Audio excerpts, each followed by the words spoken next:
I'll tell you what, anybody who gets on film and fucks a pie is destined to become an asshole if he's not one already. I mean, just think about it. Anybody, it doesn't matter who the fuck it was. I mean, it could be any kind of actor, or even actress for that matter. But anybody who fucks a pie in a movie is eventually, if they're not already, going to become a dick. Asshole, whatever you want to call it.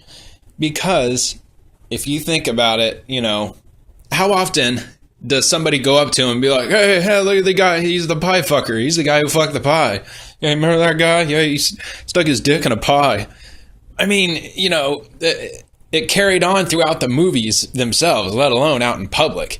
You know, anywhere he goes, that's everybody. I mean, he's been instantly labeled as a pie fucker, Jason Biggs. And he's stuck with it for his whole life. So, you know, you could tell early on, I mean, he still could have been a douche, which I'm sure he is today.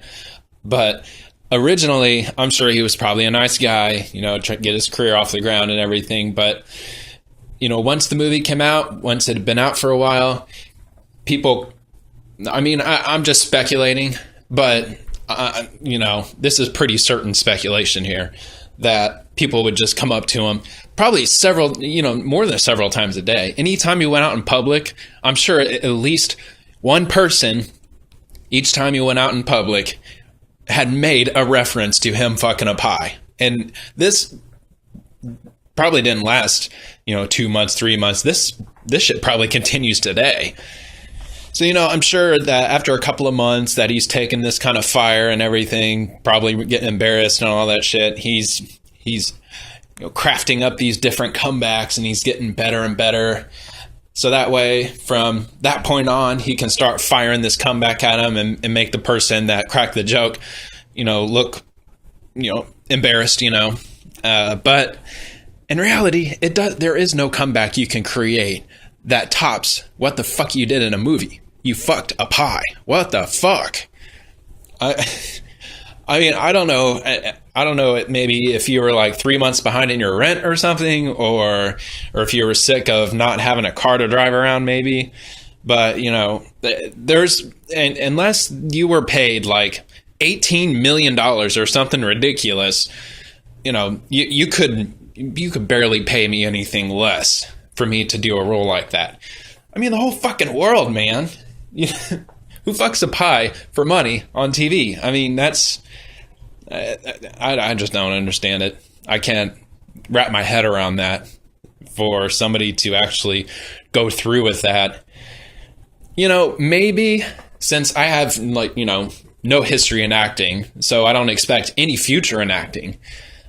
You know, unlike Jason Biggs, who was you know, trying to get a career in acting off the ground when he was doing that.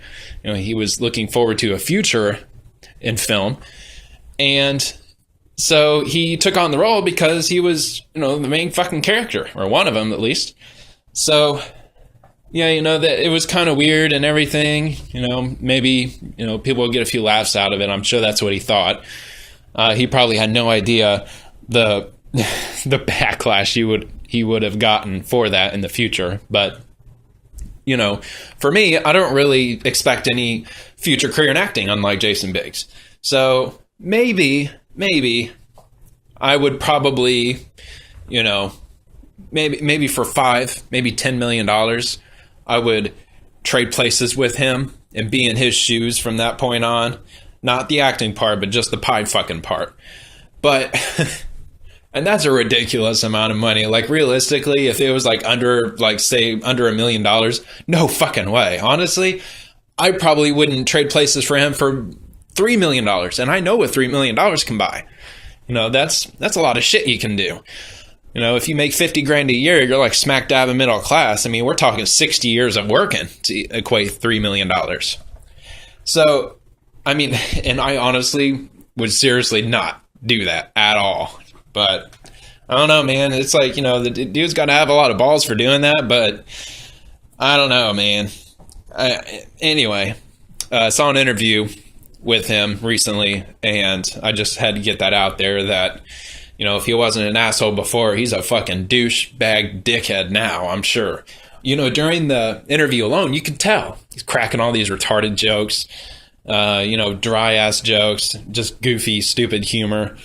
Not funny at all. You can tell that I don't think he was coached, but you can tell that he prepared quite a bit for this interview, and he still didn't do a very good job. But, anyway, that's my 2 cents worth. There you go.